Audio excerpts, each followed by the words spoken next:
Haleluya. Haleluya. Haleluya. Juanga kwachin. Juanga na. Kwachin ko nga nene.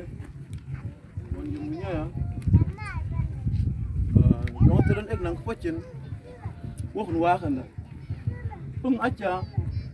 Ek on yung numpoy ang on bed ik nyut mashiala. Kanis bulan. Kwachin. Tung acha. Os tung ko wakan da ya. On mako pen acha yek nene. Menga bala mena kule kwa. Ik wakada wok nges na podan. Os ik wakada. Akan mudin, akan kuwin, akan munun wakada. Unga acha, jonga teran ek nang poch. Ik nang magni siala. Tu bahar mayayan, os achimen. Gen balakin inkep tinyin ma. Bukun ni diaran. Ik balakin mag atong os mag atong. Lak unga acha juang nang pochin. On unan ik balakin siala acha. Acha os ungku wakanda yan. Gen balakin inkep tinyin acha wa. Juang on unan kanisije. On wan kena kanisene kanisona eko wai ken egeke kana kena ikbal spesial wo wakanda yan on acha wong telan nung nang kapodan on ikbal spesial on balkin ole an on bo wadan ole balko gade ikbal chin wong telan men balak ba mayayan nachi men ikbal ni kito on bo yen ole ne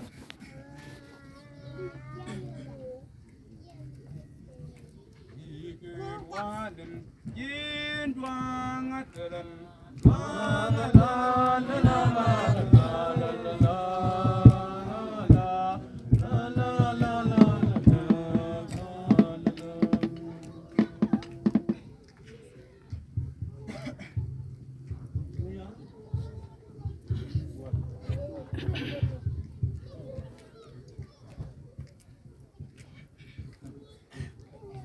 Yala Yawa Yugo Ike Waden yin duang atelan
Nitwa